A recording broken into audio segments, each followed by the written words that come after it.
Assalamualaikum warahmatullahi wabarakatuh. Salam sejahtera bagi kita semua. Perkenalkan, nama saya Siti Sarah dari kelas R6F. Di sini saya akan menjelaskan 4 tema materi, yaitu yang pertama, pengertian akhlak dan keutamannya. Yang kedua, adab atau etika belajar dalam Islam. Yang ketiga, etika beragama, berbangsa, dan bernegara dalam Islam. Dan yang keempat, pengertian musyawarah dan etika berdemokrasi dalam Islam. Masuk ke tema yang pertama, yaitu pengertian akhlak dan keutamaannya.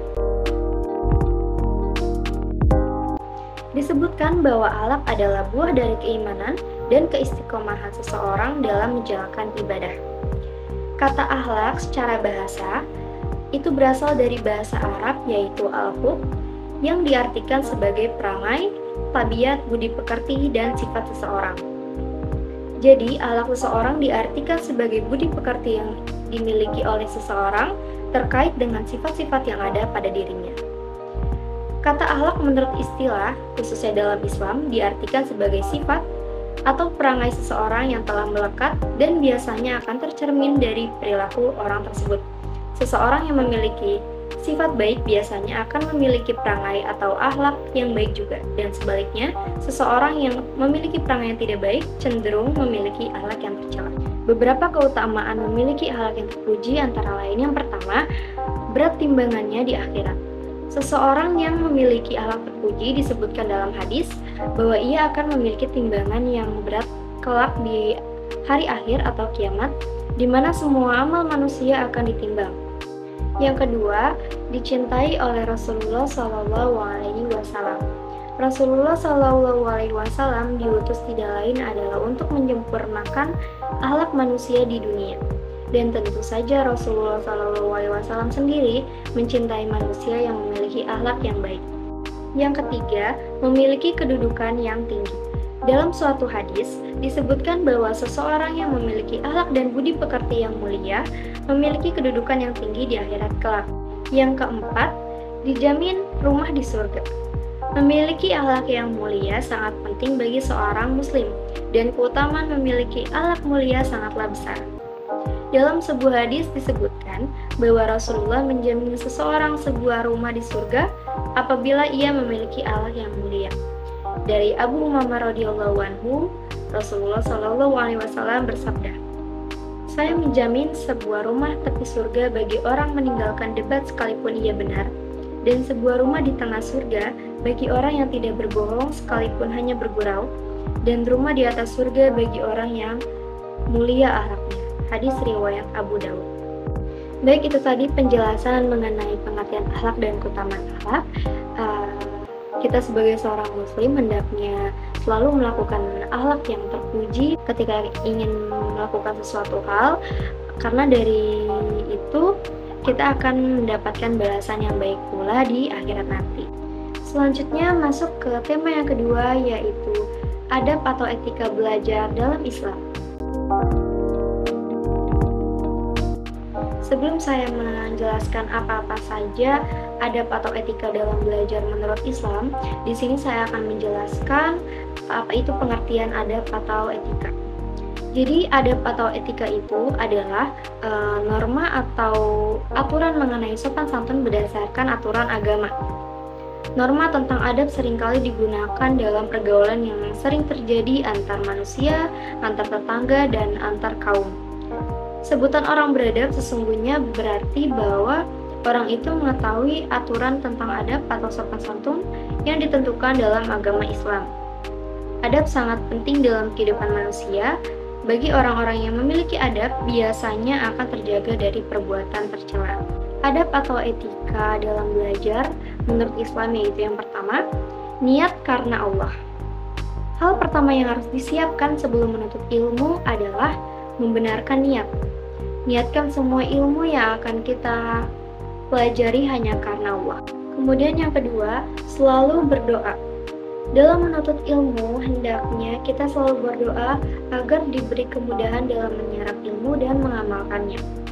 Kemudian yang ketiga, selalu bersungguh-sungguh. Ketika menuntut ilmu, hendaknya kita bersungguh-sungguh dan selalu antusias untuk mendapatkan ilmu yang bermanfaat.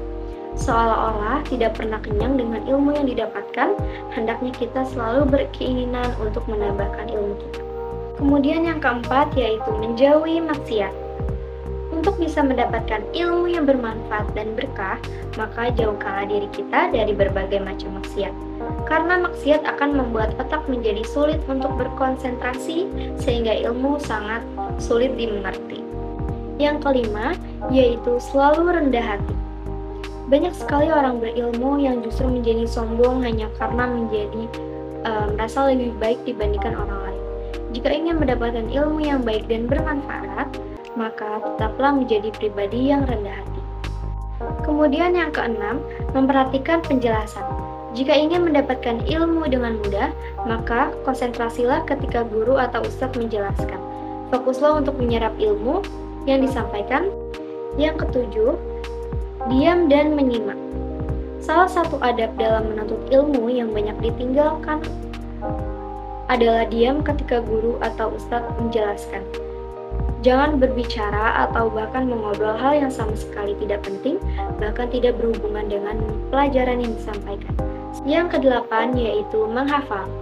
Setelah berhasil memahami ilmu yang disampaikan, maka hendaknya hafalah ilmu tersebut agar lebih mudah diingat. Yang kesembilan yaitu mengamalkannya. Akan percuma setiap ilmu yang didapatkan jika tidak diamalkan. Sudah seharusnya kita mengamalkan ilmu yang kita dapatkan agar mendapatkan keberkahan dari Allah Subhanahu wa Ta'ala. Yang terakhir, mendakwahkannya. Tidak ada ilmu yang bermanfaat jika tidak dibagikan kepada orang lain. Maka sebarkanlah ilmu tersebut kepada mereka yang belum mengetahuinya. Baik, itu tadi penjelasan mengenai adab atau etika belajar menurut Islam. Selanjutnya kita akan memasuki tema yang ketiga, yaitu etika beragama, berbangsa, dan bernegara dalam Islam. Secara garis besar, setidaknya ada 3 etika dalam beragama, berbangsa, dan bernegara, yaitu yang pertama, menegakkan keadilan dan kebenaran. Dalam kehidupan, kebenaran dan keadilan adalah sesuatu yang paling dicari oleh setiap manusia, bahkan kehidupan manusia itu sendiri disebut sebagai proses dalam mencari keadilan dan kebenaran. Islam adalah agama yang akan selalu berpihak kepada keadilan dan kebenaran.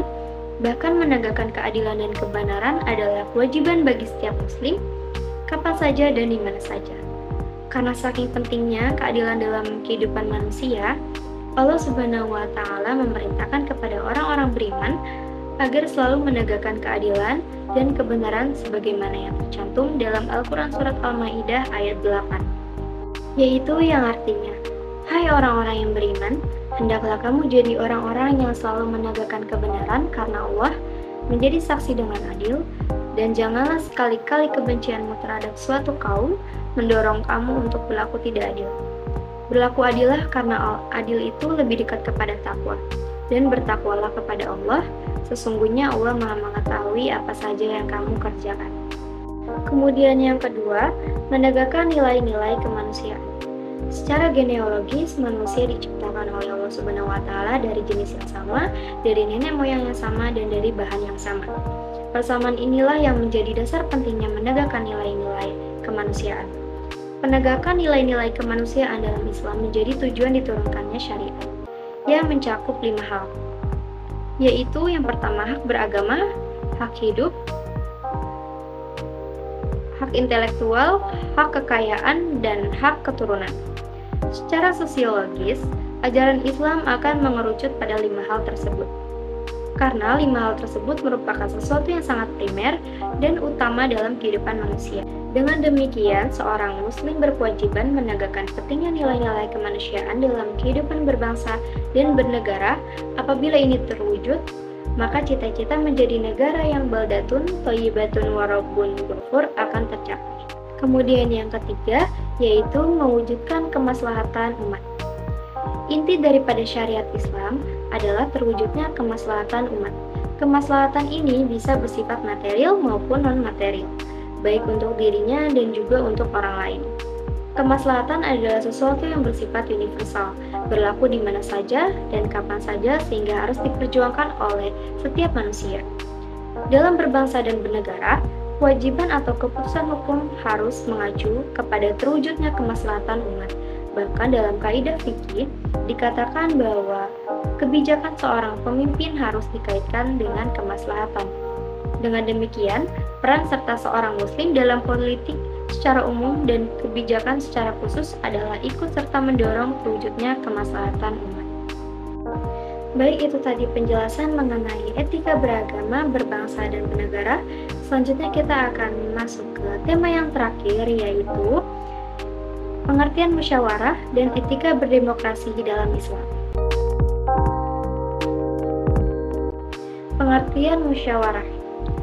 Menurut Rifai 2015, kata musyawarah diambil dari bahasa Arab yakni syura yang kemudian disulap dalam bahasa Indonesia hingga memiliki arti berunding dan berembuk. Menurut Mahmud Al-Khalidi, kata syura memiliki makna berkumpulnya manusia untuk menyimpulkan hal yang benar dengan mengungkapkan berbagai perkara dalam satu permasalahan untuk memperoleh petunjuk dalam mengambil keputusan.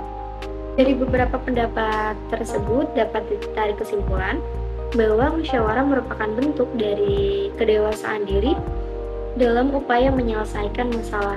Karena dalam musyawarah kita dapat belajar menghargai pendapat orang lain dan tidak mementingkan diri sendiri. Selanjutnya, etika berdemokrasi dalam Islam, yaitu yang pertama, musyawarah atau asyura. Prinsip ini menjelaskan cara pengambilan keputusan berdasarkan kesepakatan bersama, dengan mengutamakan kepentingan umum daripada pribadi atau golongan.